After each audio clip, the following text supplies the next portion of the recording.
All right, how you doing? I'm Seth with the Solar Lion 144 channel, and today we got Tony Rodriguez here, which I've been excited to get on for quite a while now. I've been following his work, and he is a SSP experiencer, and he went for a 20 and back, and he'll get into the details about that. And he also has two books out that people should check out, and his most recent one is on remote viewing, and I'll open it up from here.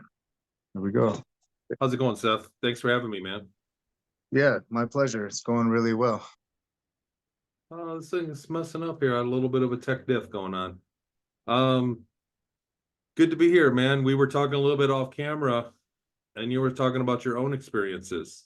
Maybe I should interview you. Right. Well, yeah, so I'll just so you know my background. I've had contact ever since I was a child, and then benevolent contact, and then it stopped because I asked them to, because it got a little bit intense, and I was like, "Whoa, I'm not ready," and they kind of backed up for a while. And then I was contacted again about 13 years ago in my backyard by the Pleiadians, and it's been every single day since. Every time I go outside, the ships are showing up, and I've had a bunch of experiences, and I've met the light ones and the dark ones and the trickster beings that are kind of in between in that gray area. And so I realized that we're in a spiritual war here, and there's many different groups with many different agendas. And I've been having interface for a very long time. And so recently I've had these memories unlocked about the SSP programs. And I'm realizing that it's a very common thing that many people have had these experiences and their memory's been wiped and they are not aware of it. And so, yeah, I'll let you take it over from here. Uh, it's true. So what happened to me when I explained my story, I dictated it all in my first book. So it's kind of there's a lot there. I woke up one day, I was like 43 years old. I got a MRI scan of my head. And about 10 days later, I stumbled across the Randy Kramer information. Randy Kramer is a really credible, really good whistleblower for the 20 and back technology.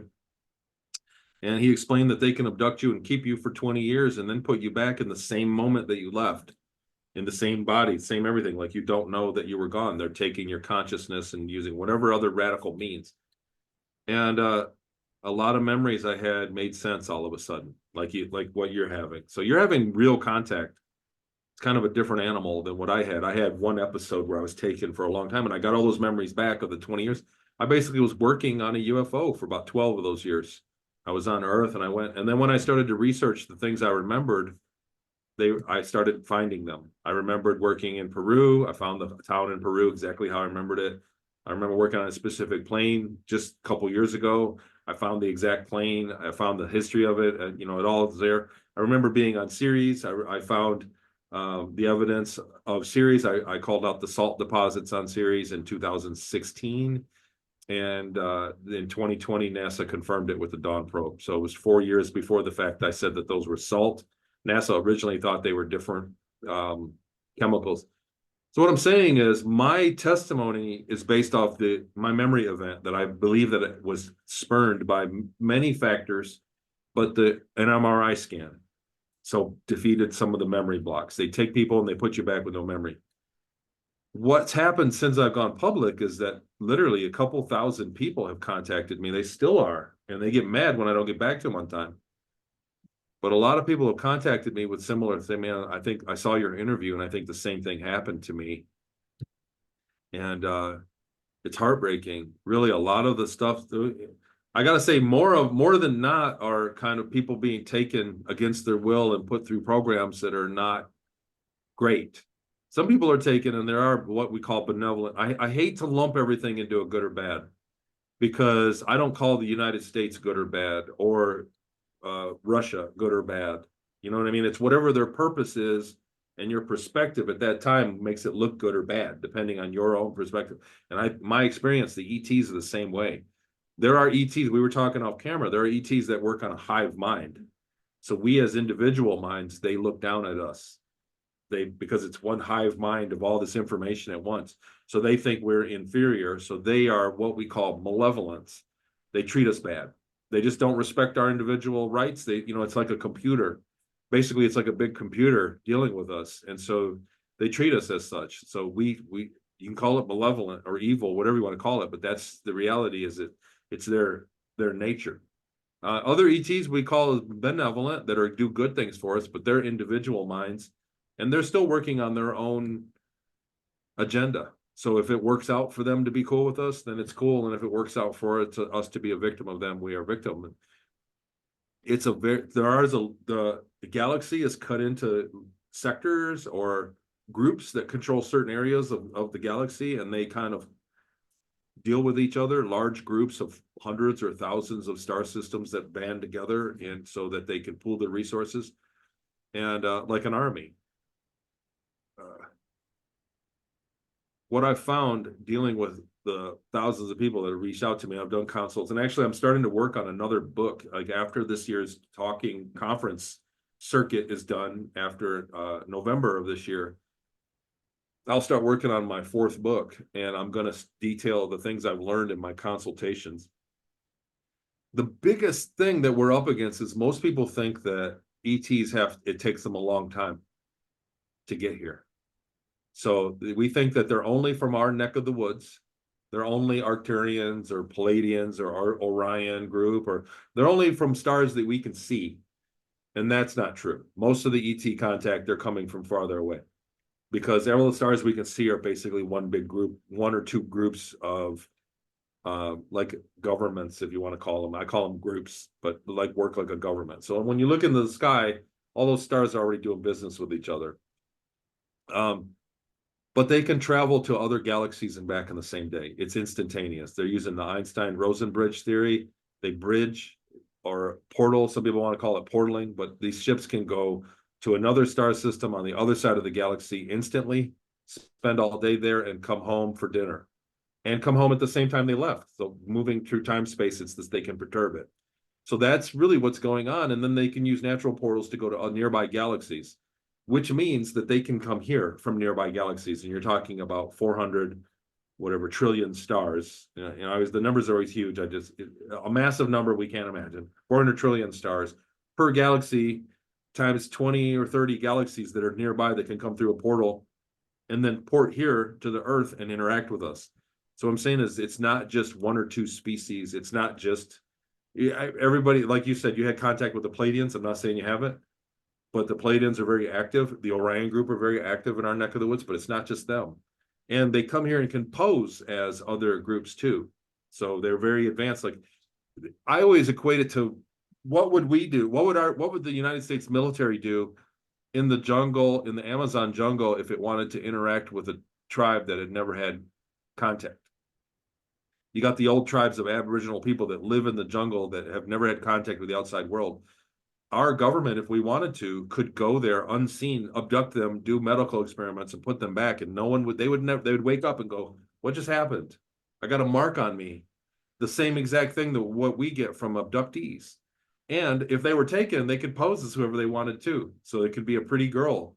A beautiful woman took me, but it's really the Navy SEALs. Like, they can do whatever they want.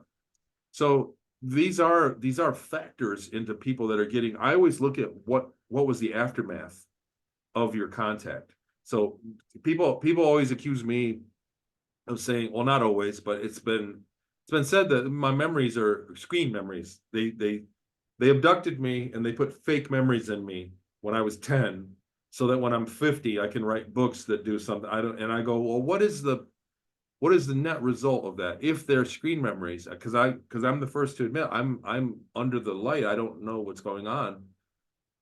Why? What makes sense? Does it make more sense that are screen memories, or does it make more sense that it just really happened and it's in court and it all corroborates with everything else that many others are saying, that literally hundreds of people are saying the same exact thing? Why would they go through all the trouble of screen memories? What is the outcome of me writing my books and telling my story? And it's not much. So I don't think the juice is worth the squeeze on that theory. When people are abducted by ETs, or contacted by ETs, I go, what is the juice that came out of that squeeze? Why did they abduct you? What are they getting out of it? Because believe me, they're getting something out of it. They don't just loiter and mess with humans for no reason. Like, there's a reason. behind contact. And so the scale and the amount of different species for different reasons, I think most people don't consider, because again, the media, Star Wars and Star Trek and all of our, they're flying for a long time to get to the planet, then they stay there, they're sleeping on their ship, they have apartment buildings, they have apartment rooms in their spaceship, and they sleep in it, and then they fly, they're gone for months, and then they come back. It's not the case. The secret space program, the United States program, they go to other star systems and make it home in time. They're coming right back home to wherever they're based and spending time there. So it's instantaneous. And when you think about it in terms like that, contact, it's like it opens the door to a lot of different purposes that they would take us. So Yeah, and so I can relate when you're talking about what are the fruits of the experience, like what are the fruits of the encounter, right? And yes. so I've noticed that I've met so many different races with so many agendas, and since some of them are imposters, the trickster spirits, and that's a big thing that people need to realize. And they can put false visions in people's mind's eye. They can appear different and cloak themselves, and they can mask their frequency too. And so developing that discernment, like, is it just lighting you up in the lower centers, and are they trying to lie to you? Because if you really develop your telepathy, you can realize, oh, they're blocking their frequency, they're trying to mask their frequency. And and but when the real authentic ones that are actually of unity consciousness and unconditional love show up, that it hits those levels of authenticity, and there's soul remembrances, and then your higher senses and your telepathy activates, and you realize and you remember, you're like, oh, I already know you, this is my family, right? And so, like, developing discernment, like, I can say all this stuff to people, but until they've really had the experience of the contrast of the two, that's how you go through and realize, oh, this is the false light, this is the real light. And so that's a thing that people need to be aware of. Yeah, some of them here just for business. It's a business transaction. But that brings up another thing, like you said, the starseed thing. So we're at the probably, certainly, the most important time in the species of this planet, in the human history of this planet. The next decade or two are the most important time, because we're going to get open contact. Like, we're getting ready. We have had disclosure. They told us outright that there's UAPs that have defy physics they don't know about. Like, the government is fighting over disclosing already. They already let the cat out of the bag and said there's UAPs. People glanced over it like it's not a big deal, but it is a big deal. And academia has to get their act together now, because they have to explain craft that do right angle turns at Mach 40, or whatever it is. So we are in a disclosure generation. We're in that generation. So the star seeds are here, people incarnating, not even so much incarnating. Like, some people are here born, they were dropped off. We have we have credible stories of people that are dropped off as babies to grow up and incarnate and affect change on the society from within. So, not somebody, because realistically, who would trust somebody that came down and said, look, I'm an alien and now I'm going to run for president, or I'm going to run for office and be your mayor and start doing it? Like, nobody would trust that. We would be a lot shocked. But people that grow up here that are among us, and they say, look, well, I'm going to start a center for meditation, right? And you affect big change. Group meditation is giant change that it can do in the world. So star seeds are real, and there are many of them who come here. And you got to think, like you said, that was the first thing you said. I don't want to out you while we're recording, but you said, look, I'm a star seed, man. And so your family is up there, the rest of you are on mission, and they know what's going on. You had to come down here and start from scratch, incarnate, so you're as one of us, so you can be one of us, and it's a trustworthy face. I don't want to sound sterile when I say it, but what I'm saying, like, come here and be one of us. And then all the star seeds are kind of networking. We were spread apart and kind of networking together. And now the whole starseed thing is starting to really get traction and become like the things that only starseeds did before are starting to be proliferate. The kids in high school talk about now. You know what I mean? We're talking about a lot of the things. And Yeah, you still have your family up there that's contacting you and helping you out. Yeah, absolutely. And conversations that would sound crazy 10 years ago are now like, I'm overhearing random people talk about this stuff and I'm like, oh wow, it's there's an awakening happening. And the polarization is really getting strong to where you can see all these people waking up and then you see people just really falling into the matrix It's and the darkness, and so it's like I've been shown there's a bifurcation happening of timelines of worlds of frequency splitting, and right now it's still kind of meshed together, but it's going to start to split to where the earth takes a higher timeline, but the lower timeline will still also play out, and like depending upon our own frequency is like where we're going to find each other, and it'll seem like a seamless transition. I think there's a real consciousness. So in the beginning, the people that are turning away from the information are the majority. So the thing, like you said, the conversations 10 years ago we couldn't have because the majority would reject them. But slowly we are becoming the majority. The conversations that we're having about the secret space program, about soul incarnation, about telepathy, contact with ETs, things like manifesting, using crystal technology, meditation. I do remote viewing, remote influencing. These things are real, but the majority was programmed to not believe it. Pretty soon, the majority will be the minority, and they'll really fight to keep the blinders on.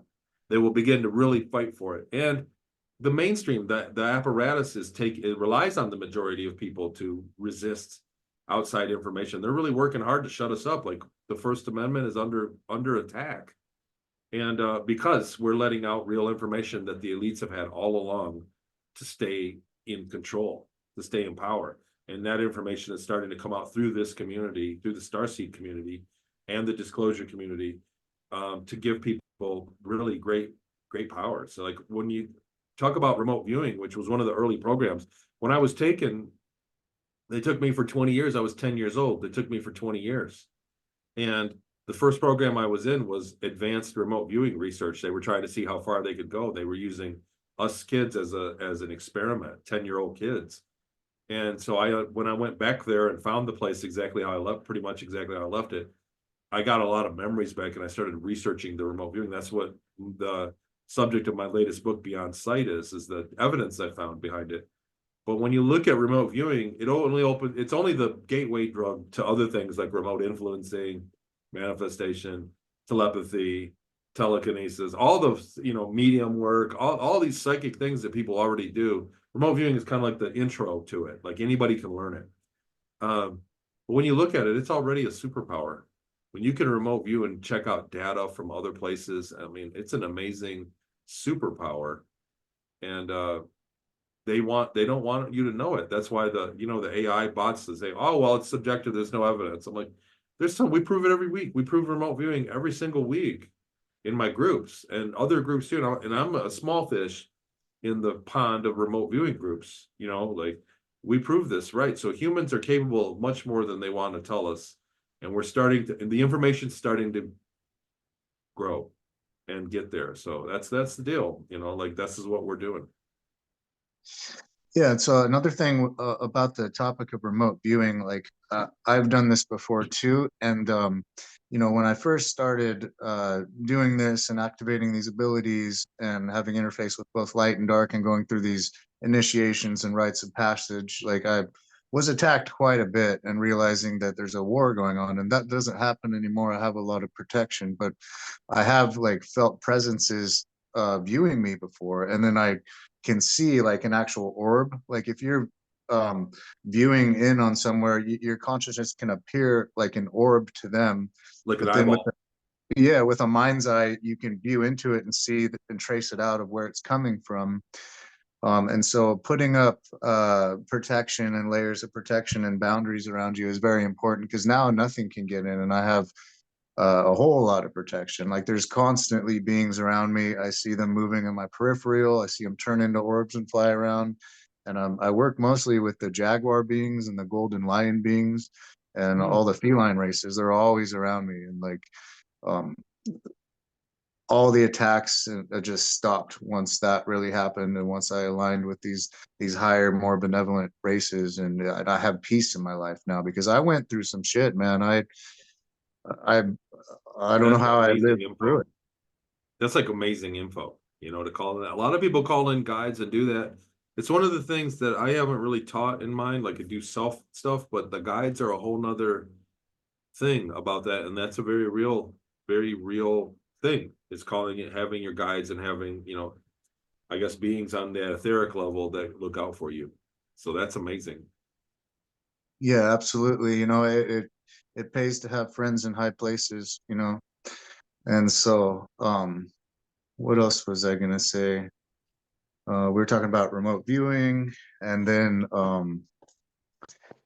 kind of lost my train of thought. I had You got something right on the tip of my the tongue. guys, the feel. The other thing I've heard is a lot of people that say the same thing.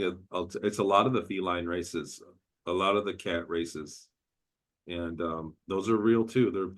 There are some of them that look a lot like a cat, and some of them that just have small facial features that are cat-like, like a cat-like sort of mouth, and they look like people. So there's a lot of races that look a lot like people with a spin, with a slight spin on some of the other animals that we have in our planet.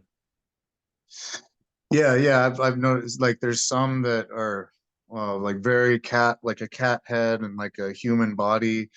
And there's some, like you were saying, that are more human features, and there's some that are just straight up like cats, like a jaguar or a lion, but Right. they're multidimensional. And yeah, so I had this one experience while we're on this topic back, and this is probably like 13 years ago, where this golden craft was above me, and it was probably 50 feet above me, and this thing was like 35 feet wide, and it was just golden, like translucent golden, and I could see the stars behind it, but it was like a lens. And so I saw them like all distorted as it was moving by, like a magnifying glass.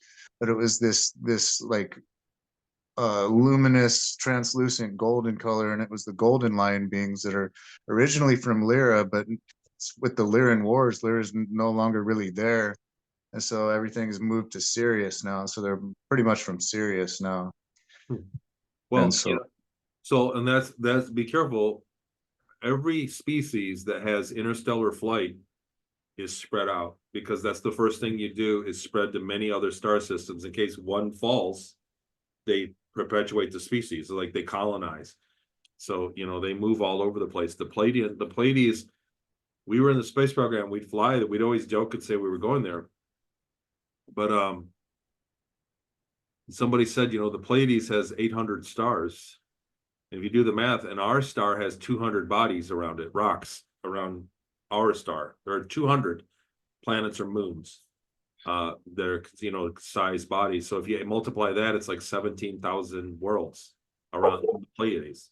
So there's 17,000 bodies. It could be anybody. It's not just one group. There are many groups. Our solar system has many groups living in it permanently that we're just unaware of. They're from elsewhere. And so the political arrangement of space is a lot more complicated than most people realize, because the ease of movement, because you can instantly go to another, like we can go to Pleiades in a few minutes and then come back, or go there and stay in another, what I'm saying? They go back many times in one day, many shipments, and set up shop there. But yeah, there are indigenous ones, and it seems to be areas in our solar system, Saturn and Venus, particular, that have a really advanced species living there.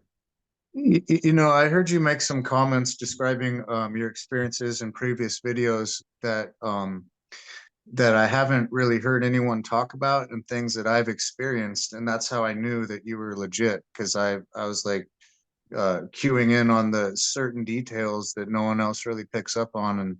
And like, have you ever had this experience where certain beings, when they make eye contact with you, they try to like control your consciousness?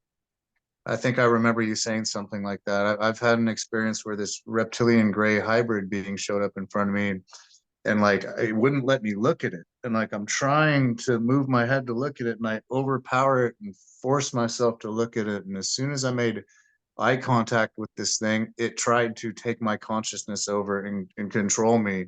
And I pushed back like energetically and overpowered it. But it scared me so much, because then I realized Oh my God, like this is a whole nother level. Like these things can literally control you with their Some consciousness. some of the really advanced beings, like we're talking about the large reptilians, the Draco, they don't need any kind of doohickey to make you pee your pants or poop yourself or be hungry or throw up or sit, have a seat, whatever they want you to do, they can control you at a distance effectively. So you're not gonna, so there's, that I'm talking about a normal person, not somebody that's trained and, Mhm. has technological defenses against it. Um, but a lot of them have via implant. So people are taken and they get an implant put in them, and via the implant, they have the ability to make you go hypnotic, freeze, be afraid. They can induce, many of them, even the lower ones, can induce emotions at a distance. The Bigfoot people that see Bigfoots, they all describe an intense artificial fear when they see one up in, I feel like, man, I wasn't even afraid. The hunters go, guys that are never afraid of anything, all of a sudden, they're pissing themselves because it's a technology that they can broadcast. And yet, so the Greys, even on the moon base, on the Greys, they can look you in the eye, like they were doing that with surgery. I was getting surgery on me, and without anesthetic. They would just start doing a surgery, and I'd be in pain. I go, how can you do this? And they'd look and go, love, love, love, love, love. And I was like, oh, okay. And the pain went away, and I had endorphins and felt like amazing. Like, oh, you love me. I love you too, man. Like you're out of it. And they can just induce brain states of brain, your state of mind, and your brain can let go of endorphins and things.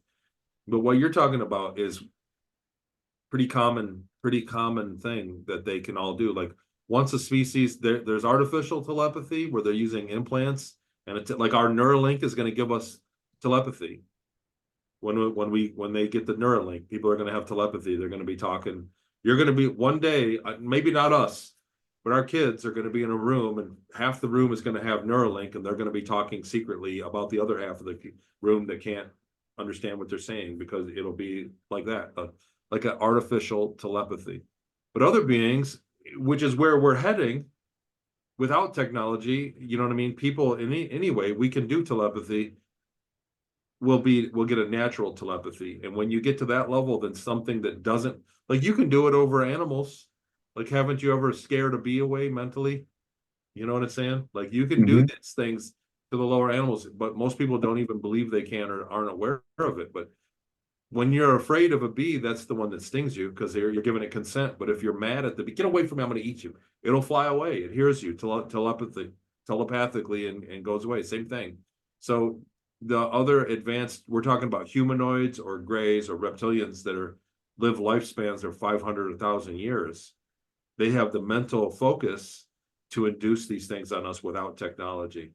But others do. The reptilians, they have technology, they have nanites in them, advanced technology that lets them broadcast and basically hijack us.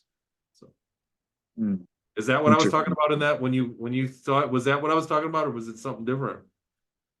Yeah, yeah, yeah. Well, this thing tried to look at me and take my consciousness over, and I realized there's different levels of mind control, but when with the eye contact, it did something. It tried to paralyze me, The and the it made me, grays, yeah, it was a gray reptilian hybrid. And what was interesting is, like, I had never seen that before, but the minute that I saw it, I knew exactly what it was. I was like, that's a gray reptilian hybrid. Like, for some reason I knew.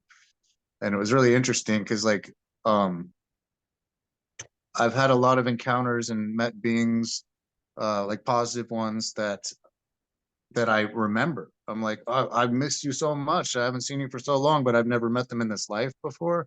right? And so it's like starting to unlock all this stuff from prior to this life. And so, yeah, there's just so many layers to this reality. Oh, yeah. And then that's what I wanted to talk about, because we were talking about our creative powers and remote viewing and so on and so on. And then we were talking about um, how the powers that are on their way out, that are controlling the planet, the propaganda that they put out, and the picture that they paint for humanity to think things work out a certain way and think that Earth is this way. They're using our creative powers to manifest their timeline and their will, right? And so once people take their power back and stop consenting to this stuff and declare their own sovereignty and break contracts with all this stuff, because you know, like everything is going to shift, and that's another thing. Everything is very contractual with a lot of these races. A lot of the negative races, they work in contracts, and a lot of these contracts are not like something that you agreed to. It's by default. They're like, well, he didn't say no, or he didn't catch that slight hint that we showed him, and so they think that they have claim to you Laws you of the know universe. It's a law of the universe is made up of energy, matter, and consciousness. That's the three, factors of the universe, and we've been taught to ignore the potency of consciousness, and the laws of consciousness require consent. And so the AI, so that the elites right now, like you said, that they're using us to do it, it's really an AI. Like the elites have really turned over to an AI. There's a super advanced AI already out there that's probably conscious. It's probably plugged into other star system AIs. It's, you know what I mean? Like we're up against a super consciousness that owns all over the assets.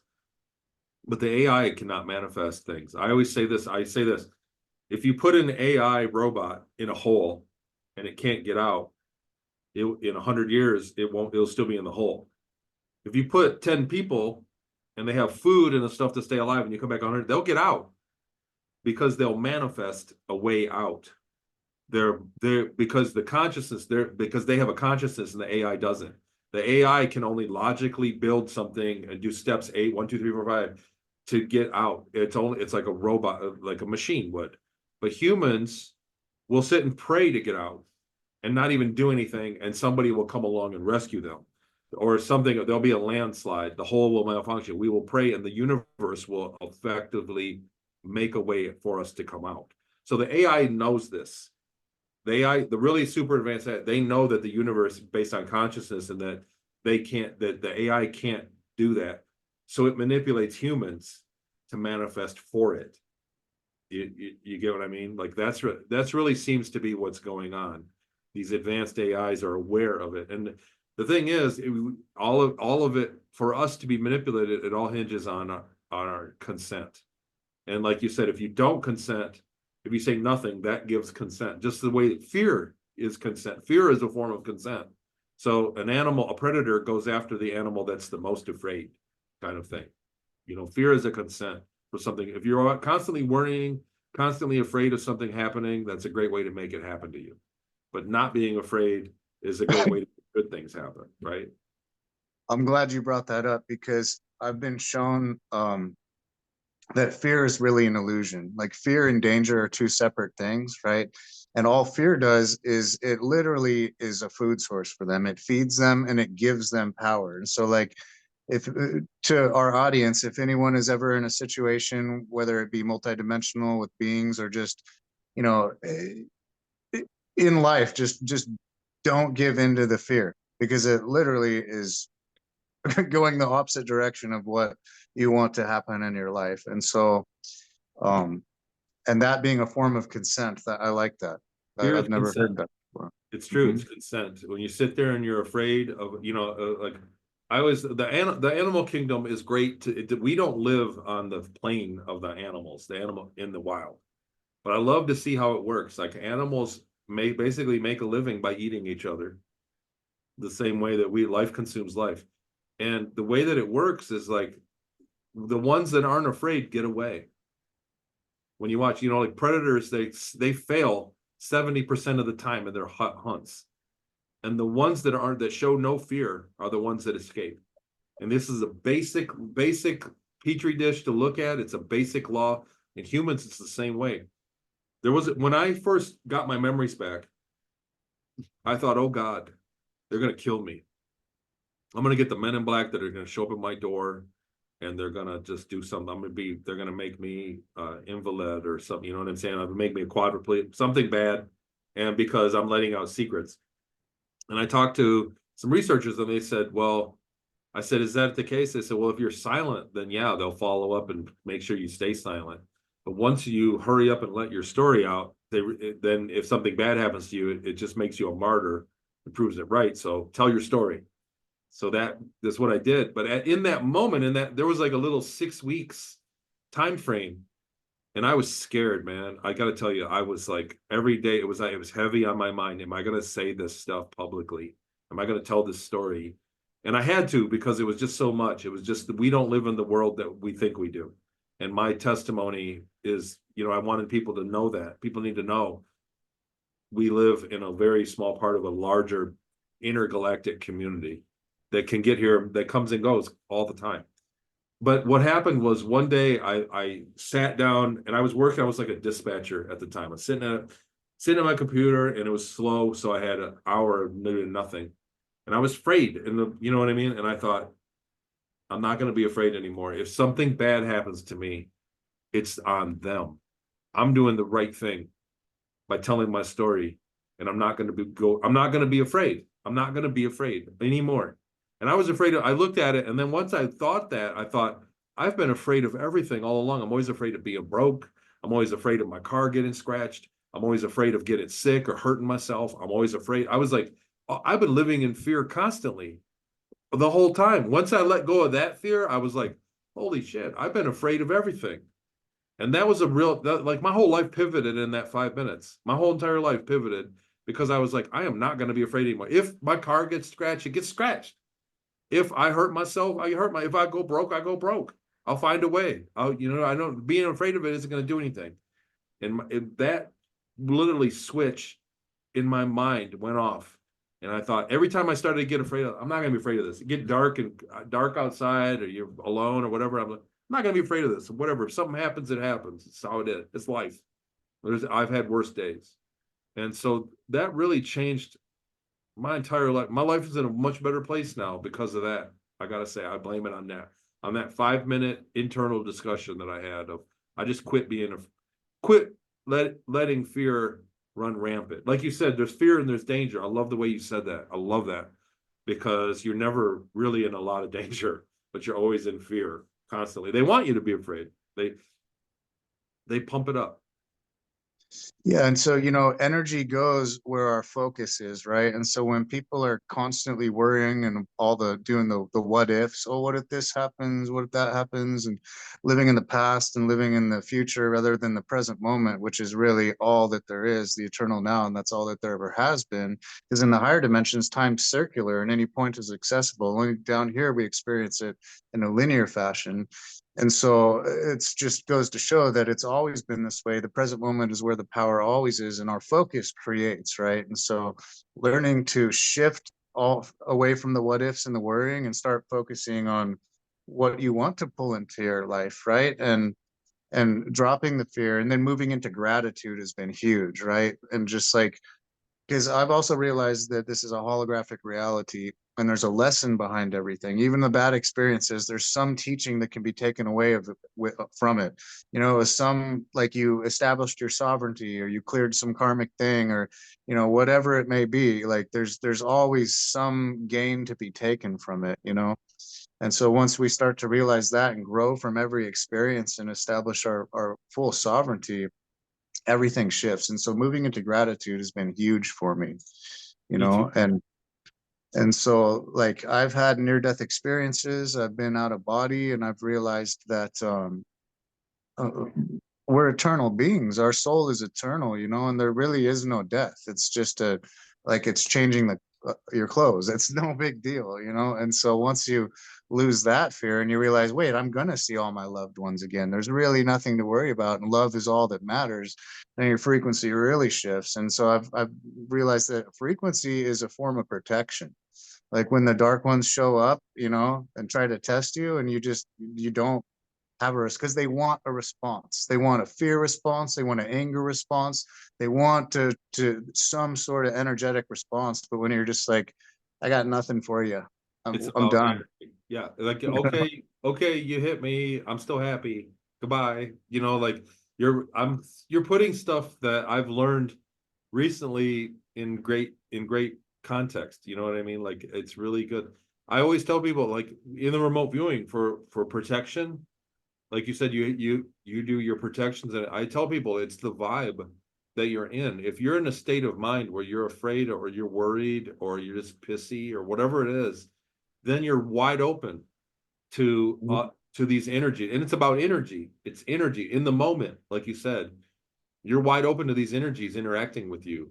But if you're in a positive state of mind, in a place of gratitude, I always tell people, here's the exercise. Go to the state of mind that, remember when you were in school and you had new shoes? Remember the day that you got new shoes and you went to school the next day and you had new shoes, how great that felt, right? You're happy you got new shoes. Like, you know what I mean? No matter what, the day could have been bad, but boy, these shoes look good as hell. I love these. There's a state of mind, good new shoes. And I say, just imagine that you are living a day with brand new shoes. That little bit of uplift of positive is enough to protect you from from the negative stuff. Because the attack is they come in and say something negative like, oh, I heard you got a divorce. And they want to dredge up somebody that's doing dark, the black magic practitioners. They want to come up and hit you with a sentence that changes your mind to something very negative to dredge up these. I heard so and so died. I heard your friend died. And you immediately your new shoes are down here and you're thinking, oh, you're right, that was sad. And you remember that sad moment, your shield's down. And then they want to hit you with their whatever their BS, whatever their energy stealing crap. And so that's how that works. So you just go, yep, I'm happy. Yeah, my friend died. I'm so happy for him. He made it. He graduated first. I'm so happy. And stay in that gratitude mindset. And that's the energetic force field for sure, man. That's how it works. Yeah, and so I mean, it's all perspective, and so some people will look at that and be like, "Oh, you're bypassing emotions," but it's like, no, I'm actually in control of my emotions because I work through everything as it comes up, and I find my way back to gratitude and unconditional love, and seeing the lessons from it, and then letting it go. And then part of this awakening process is like all the stuff that's been swept under the rugs for, lifetimes upon lifetimes starts to come up to be released. And so like we work through this traumatic stuff and we release it, and in that process we grow. And then from the trauma, these are like portals that can open up once they're healed to higher consciousness, and to building our armor, and healing these aspects of us. And it comes back to there's a lot of people, of all types of different people of all levels of evolution, have fractured consciousness stuck in time through past experiences from trauma, whether it be from this life, childhood stuff, from previous lives, ancestral stuff. And so that's a big thing, is like healing the fractured consciousness and pulling it, and like a lot of it's stuck in the fourth dimension. And so navigating the fourth dimension to heal this fractured consciousness, parts of ourself, and become whole again and reclaim our sovereignty. When I just had to talk about that the other day about, hey, when you look at some people, sometimes you look at somebody and you go, I can't understand why they're living their whole life like that. And I said, well, you got to understand how that may be a result of what their last life was like. Like we look at people from birth, cradle to the grave. What made you like that? But really it's doing this through many lives. And so, there's people that seem to be doing things that may have been, they had to live under, they didn't have in their last life. So they may go right after. Anyhow, long conversation I have, and it's exactly what you're saying, that there's many factors to what motivates people to do things. And the earth is a wonderful place because you can access all of it. Whatever your past life was that left you wanting, if you wanted to make money, you can make money. If you wanted to be beautiful, you can be beautiful. If you wanted to be relaxed and not do much, you can be somewhere. You can incarnate on the planet and learn anywhere, any kind of lesson that you want. There's a place for it all over. That's the diversity of the world that allows for that. And so it's important to look at that. When I look at what I went through, I think why, right? Like what led me to be, because it was tough. The 20 years that I was taken, I was basically a slave and treated like a machine. And so it was a very lonely, and I still deal with a lot of the trauma. Like I was abused. I was sexually abused. I was mentally abused. I was, like physically abused. So I deal with a lot of the trauma from that still, even though getting the memories back helped me put a lot of it to rest. The PTSD and like claustrophobia and other things. Like getting my memories back helped me deal with it. But when I look at it and I think about it on a life thing, I think that I'm just trying to pay back a karma fast, rather than over many lives. I'm trying to pay it back all in one life. And so that's why they caked it on. At least that's what I tell myself to feel better about it.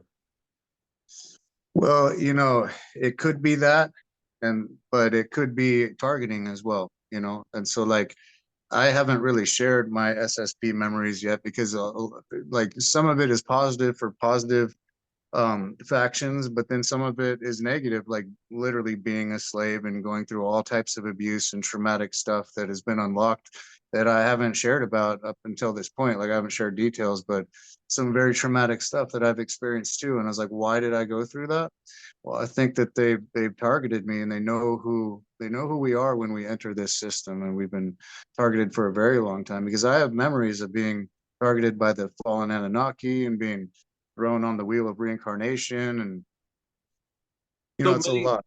many say that, and a lot of people have been SSP whistleblowers that said that the government knew full well when they were very young, 2 to 4 years old, that they were an incarnated ET.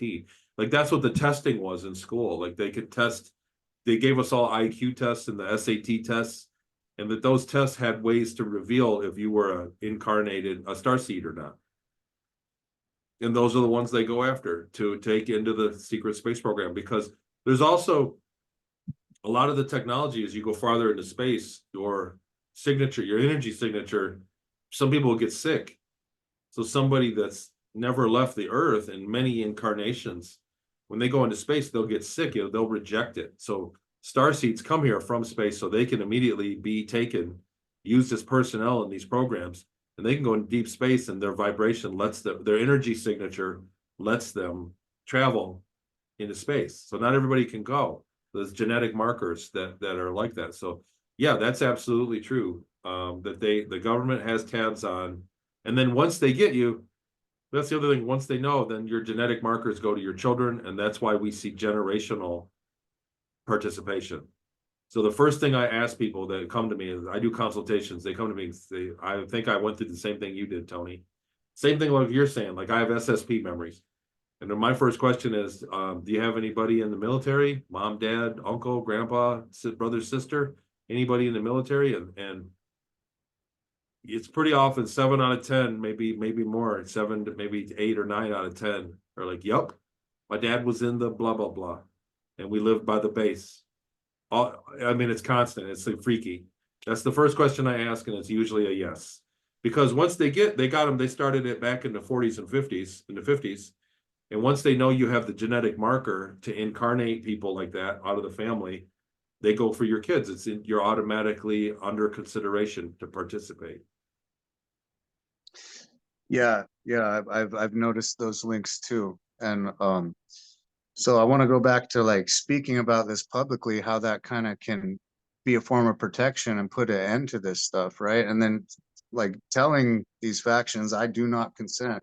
This ends now. Like this can end these agreements, right? And so I had this one experience. Well, a long time ago, I was being followed by black helicopters and all black military jets with no markings that would be like flying really low under radar through the hills.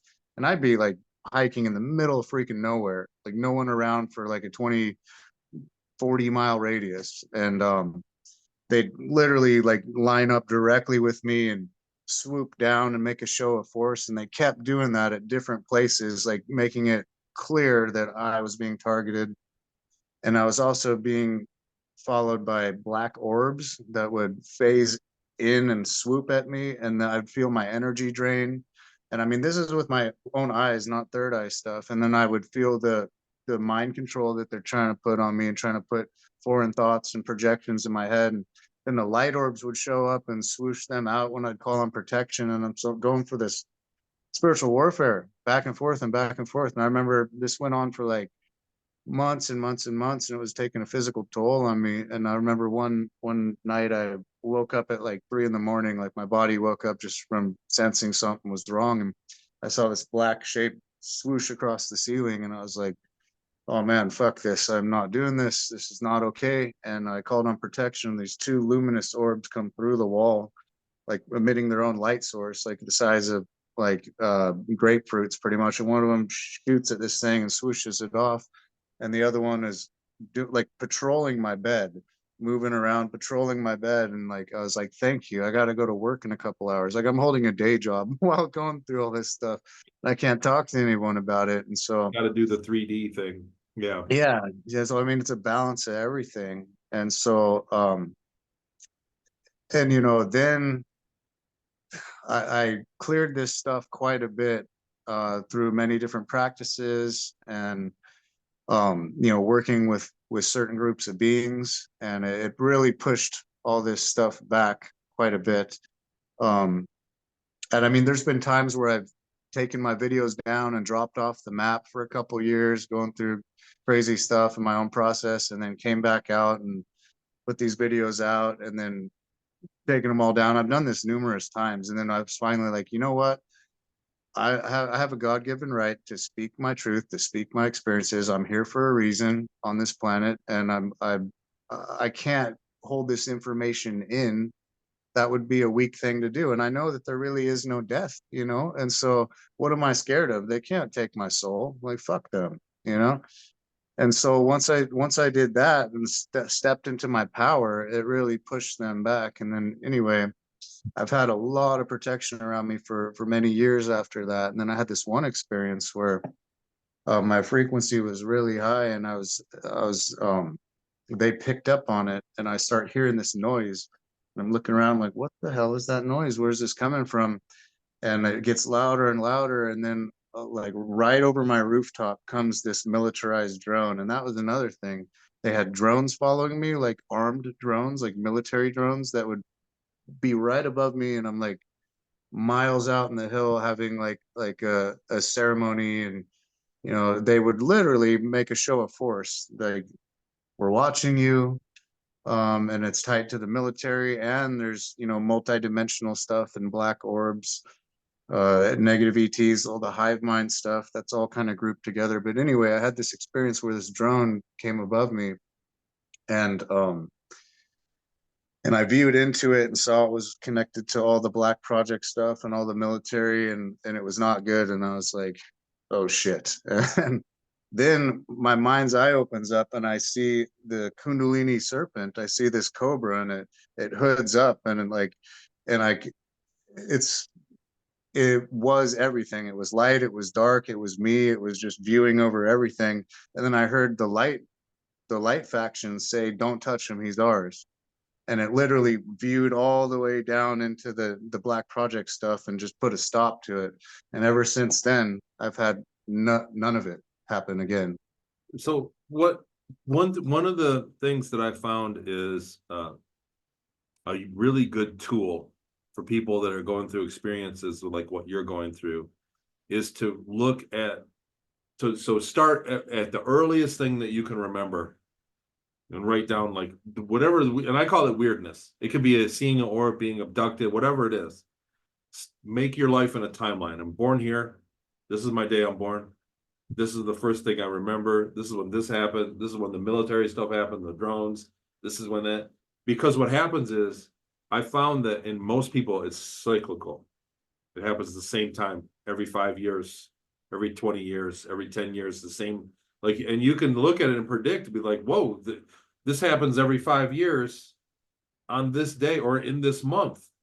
And so I'm due for one coming up, and then you can take kind of precautions about it. But I found that that's like a really powerful piece of evidence that nobody pays attention to when these things are happening. But the reality is that a lot of these entities are outside of time space. So for you, it was 5 years ago, and then it was 10 years before that, and then 5 years before that. For them, it was the same night. They went and got you, and they're like, let's go see what happens in 20 years. Boom. And they go back. They're getting you at the same time. You know what I'm saying? Like a lot of the experimental stuff, especially with women, because they're using women, they're using women for breeding and making their own hybrids and personnel, staff. So they come down to take women. They're pregnant for a month, 6 weeks. they go, oh man, it's weird, I'm not having my period or whatever, and then it comes back normal and they don't know what happened. And then later on, in order for the embryo to be healthy, they introduce it. They abduct the woman again and they introduce them. Here's your mom. It's not about the girl's feelings, it's about the offspring. And so this is like super common. And I found that so they come down and take the woman, they do a medical, they get her genetic, they do an experiment, and then they come back 5 years later. But for them, it was the same night. The ET or the entity that's interacting takes you when you're 10, puts you back, and then for you, it's been 5 years. They take you again when you're 15, but it's the same night for them because they have time travel. They have the ability to do that outside of time, especially those entities, like you said. So it's really telling when you add up all, and plus it's a great place to have a journal in a timeline form for when you remember new stuff to put it there. And so that's like a super useful tool. I'd recommend that to anybody that's having weirdness. It made a big difference for me, and it really made me able to sort out and get new memories. You know what I mean? Because you can't remember everything all at once. Tell me what happened for the last 20 years. You can't speak it all at once. You can't even write it down. But if you put it in a timeline and then you go, oh, that's right. You know what? That also happened. You can go back on your timeline and write it when it was, like a branch. And so that's a really good tool for that stuff. And I think you're doing the right thing by talking. I think you telling your story is more important than you not telling it.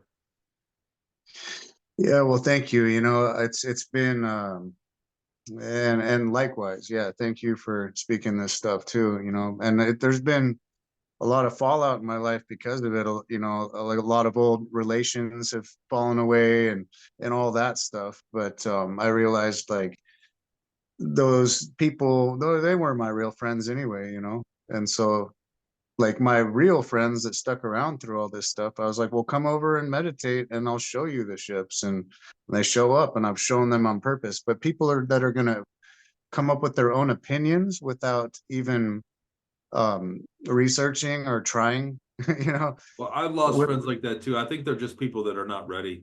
They're living their own life where they're going, and by opening their minds up will deviate their illusion that they're living.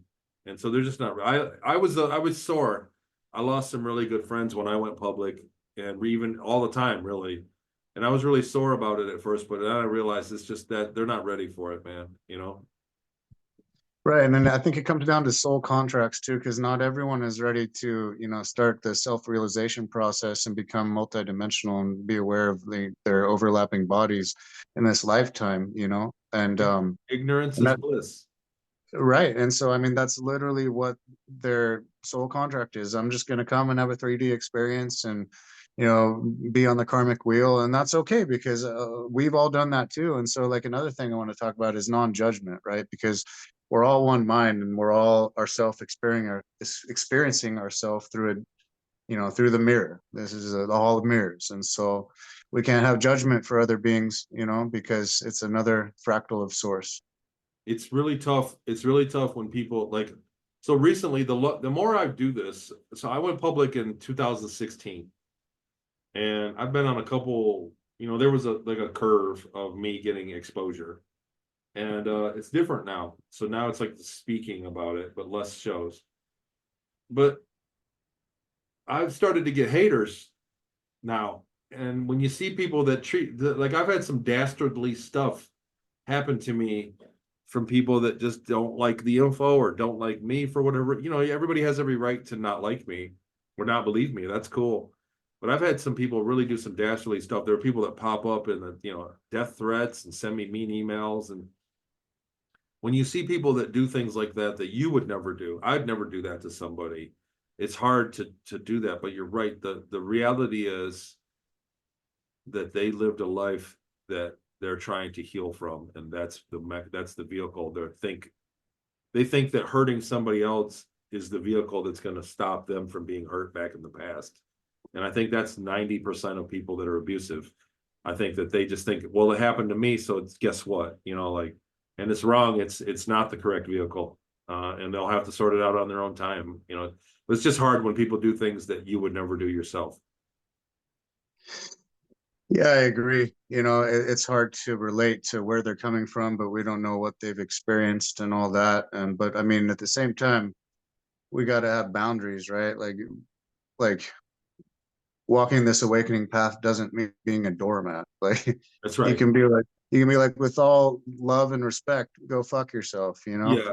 Well, I've learned to just cut the cord, blocking and deleting. I've learned to just ignore. I think most of the really narcissistic and pathological people are behind the abuse of somebody. They see you on a show and they don't think you belong there, so they're not they have a problem. And I think most of those people just want, like you said, they want a reaction. They want fear or anger or something, and you really do more damage to them by just ignoring them. And but when I was younger, I was like, I always wanted to find somebody and punch them. But it's just not that effective. And for these people, I think to just act unfaded. Well, I always say at one time somebody pulled out in front of me in traffic, and I had to lock them up. And they pulled out, and they couldn't pull out, so they stopped there, and I laid on the horn right in his window. And the guy didn't even flinch, didn't look at me or anything. He just waited, and that him not giving me a reaction at me horning him hurt worse than anything. You know what I'm saying? Like I was so upset about that. I was like, he didn't even look at me and let me flip him off. Like I was just so mad. Like at least give me a this, like an anger. He gave me no response, and it was the deadliest of all things. And so that's what I've learned to do is like the less you give them energetically, because there are people that enjoy it. They enjoy conflict. They enjoy it because they're sucking up. It's a parasitic entity. It's a parasitic incarnation. Their whole life is to parasite, and they want your anger, they want your fear, they want your love, whatever they can get, and they'll keep trying until the worst thing you can do to them is starve them. Yeah, I love that, right? Because they want a response, and it's like a form of energetic feeding in one way or another, because emotions are energy in motion, right? And so, yeah, I love that. Just the silent treatment, just Yeah, and the right people will find their way to you, too. That's the other thing. Like I've lost a lot of friends, I've lost family over going public, but I've gained them too. I've gained my best friends I've gained, and people that are like family. So it's like way more. I gotta say, way more people have came into my life that have been beneficial than people that I've lost because of telling the truth. But really, I'm just telling it how I say it. Like I've never asked anybody to unbelieve, or I always tell people if you don't want to mess with it, you don't believe me, just don't watch. I've never forced it on anyone. Yeah, so I it's like it's a holographic reality, right? And things work out synchronistically, and that's what I've realized is like after I worked through all the fears and all that stuff, I realized I had to work through the belief that the universe didn't support me, and then I realized the universe does support me. The universe does have my best interest in mind, and if I just let go of all the things that aren't working and let the pieces lay where they are and put my focus on the path that I'm going, the universe brings the right people to me, and it's all synchronistically working out. And I'm like, whoa, I was just wasting my energy by trying to like fix things that weren't fixable. It's like just Well, let the pieces fall where they are. It's all right. there's people that's what that they got to learn the lesson. Like if you equate it to lessons, it's like you learned your lesson, and they're not in the same class with you anymore. You got to let them go. You got to let them repeat the third grade or whatever is going on. People have to learn the lesson. That you have to, you can't ever tell anybody anything. When you tell like a little kid, if you say, don't touch that, it's hot. They don't know what hot is. They don't know it's hot. They don't never touched it before. I got in trouble with my daughter by her mom because the grill was on. I said, don't touch the grill, it's hot. And she went to touch it. I said, go ahead and touch it. Go ahead and see what happens. Like you'll learn the lesson fast. And my ex-wife was really mad, threw a fit. Like, how could you do that? I said, she'll never touch a grill again. Like on the side of it. Like I wasn't gonna let her burn, but just, see, because she had no idea what too hot was. And I'd rather it be in a controlled thing than on an accident. You know what I'm saying? Like in a bigger way. But when you look at that as people, how we get along, a lot of us, like you and I, know what there's a lesson, the fear lesson. A lot of people haven't been scared enough to know not to fear, right? So we, like you said, you've had near-death experiences, so have I, and you realize that fear is basically a big illusion too. It's a big consent, and some people have never had to swallow their fear. Right? No, some people have never experienced enough fear, so you got to let them find their way into it. You know what I mean? Whenever the lesson happens, that we all learn the same stuff eventually over time. Wow, we're not talking about SSP. We're talking about big stuff. Yeah, right. It's really cool. Yeah, I like that. And then another metaphor I kind of like is like, some people, you see them on a destruction path and you keep trying to change it, and you keep trying to help, and it's not working, and it's not working. And sometimes, you can be enabling their behavior for a very long time. And sometimes you just got to let the train wreck. They have to know what hot is. You tell them, like, don't do that. Don't touch it. It's hot. They don't have a clue. And so they have to go there and learn. They have to hit rock bottom and learn. They have to touch the grill. Like I love now that I kind of set the metaphor up.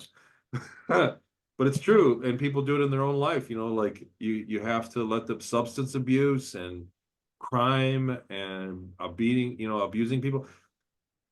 Like I knew when I was a kid, when I was in my late teens and early 20s, we all got in a lot of fights. And all the guys that were eager to fight people, and you see them now, like even when I was like in my 40s, I drove cab for a little while, and there would be guys that were like looking for someone to fight that night. And the thing is, those guys just never got beat up properly. So Right. you know what I'm saying? Like guys that fight all the time, as soon as they take a really good whipping, they're not so eager to fight anymore. They don't go looking for fights anymore because they're like, oh, I get it. But and you can't tell them. You can't say stop it, man. You're gonna be not me. Like you have to learn the lesson. And yeah, whatever. So how we got on this subject, I don't know, but it's true.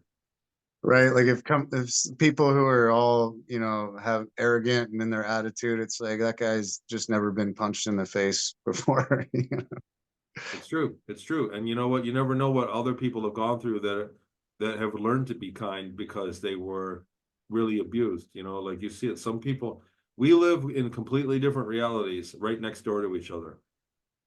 Some people have grew up and they had love, they're unbroken. And some people had nothing, they starved into adult, and what I'm saying, emotionally and physically, like they had many things that they overcame and end up right next door neighbors to each other, and they see the world in a completely different color, emotionally and physically. You know what I mean? Like when I meet somebody that's unbroken, I call it, they're undamaged. You meet people they had a loving family, they got out of school, they had college paid for, they had beautiful relationships that were very loving and healthy. Even they broke up healthy, they had children. You know what I'm saying? Like undamaged people, they exist. And I thought they didn't until I was much older. But when I meet people like that, I understand the differences in the way that we see the world. And I look at it now and I go, man, I don't see things like that. But how wonderful is that they never had to go through the things that, you know what I mean? Like I know they don't know the things that I know. They don't know what starvation's like. And it's like, I think it's a beautiful thing. So we all have different realities, including to what's going on. Back to the SSP stuff. I think everybody needs to know eventually where we're at and where we really are on the pecking order with the ETs, with many other extra-dimensional beings, extraterrestrial beings, where the government's at and everything. Like we think that we're somewhere we're really not. We're in a petri dish, and there are ETs. There are advanced secret space programs that are human ran. There are secret space programs that are human and ETs. And there are secret space programs that are only ETs that come down and interact with us all the time. And whenever I do an interview like this, people always reach out to me and go, man, it's exactly what you were talking about is exactly what I went through. And so it's common. It's not just me. It's not just you. It's many, many people, thousands, millions of people are interacting with energies, ETs, and governments that have access to really high level consciousness technology, consciousness based technology, and interstellar flight. And this is just real, the reality. And I think that sharing the information is a big deal. It's a big deal. Too many people are completely oblivious to what's really going on in the world they really live in. Most people don't even really know anything about science of the universe, which is why they're getting people with all these kind of, weird theories that are coming out. People just don't have rudimentary astronomical knowledge. They don't care about space because it's not relevant to their day to day. But it is. But the truth is, it really is. It really is. And so that's, I guess, I don't know. I'm just trying to get us out of the esoteric because we're Yeah, covering yeah, cool stuff, but I want to stay on point. yeah, yeah. So, is there anything else you want to add? Um, yeah, can I do my shameless plug for Yeah, myself yeah. working on? You have a website. Talk about your books. Let's go ahead. So my website is TonyRodriguez.com with an S there. I should change the name to TonyRodriguez.com. And that links to, you can email me, and it has all the books. I got 3 books out. I don't have a Star Maker with me. Series Colony Cavalier tells the whole 20 and back. That was my first book. It was a bestseller. It's the whole 20 years, basically. Then I did Star Maker, which was like a companion to it, like the middle of it, told the story. This is my latest book. This is about when I went and dug up evidence. I dug up, evidence, paperwork. Try to get in here. I found paperwork on the CIA declassified library and dated a lot of stuff. Got the lights there. Like I have them in here. Like I have documents that show the program I was in. Like I dug up a lot of, and then research on advanced remote viewing and psychoenergetics. Like a lot of people don't know that this stuff's possible, affecting target areas, affecting people in the past and in the future, and how far the government went with it back in the 80s. Like I have all the documents, the funding, it's all there. Then I have a remote viewing guide in it at the end of it. Tells you how to do your own remote viewing. And I teach remote viewing on my Patreon. I teach remote influencing on my Patreon. It's a prescription. I'm coming out with a video series for that. I'm also having a conference in October here in Sedona. I moved to Sedona recently. And I'm having a conference called Odyssey Sedona. It's odysseysedona.com. The link is on my website, TonyRodriguez.com. And it's about meditation. Meditation is the key to it all. Meditation is everything. And for your consciousness, you have to shut off what happened yesterday and get present. Like you said, meditation is the vehicle. But that's how you do remote viewing, man. The better you meditate, the better your remote view. But we're having a conference on that. It's like we're in conjunction with a group called the Humankind, which is like 500 people that are meditators, and group meditation for the civil. And that's how we do it too in Talks with Tony. I'm having that conference. I'm talking at the Galactic Spiritual Informers Connection Conference, the GSIC, galacticspiritualinformers.com. It's a big one. And that's in Denver, in Colorado, Westminster, Colorado, this month in a few weeks. And I'll be speaking there and presenting on all my information on things I uncovered. I also uncovered like countermeasures to remote viewing and protection and other remote viewing things that I dredged up that I'm going to present on at that conference.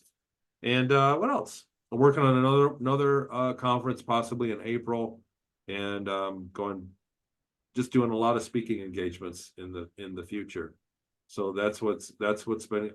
The more I unravel my account of things, the more evidence I look for. Like I said, I found the plane in Peru.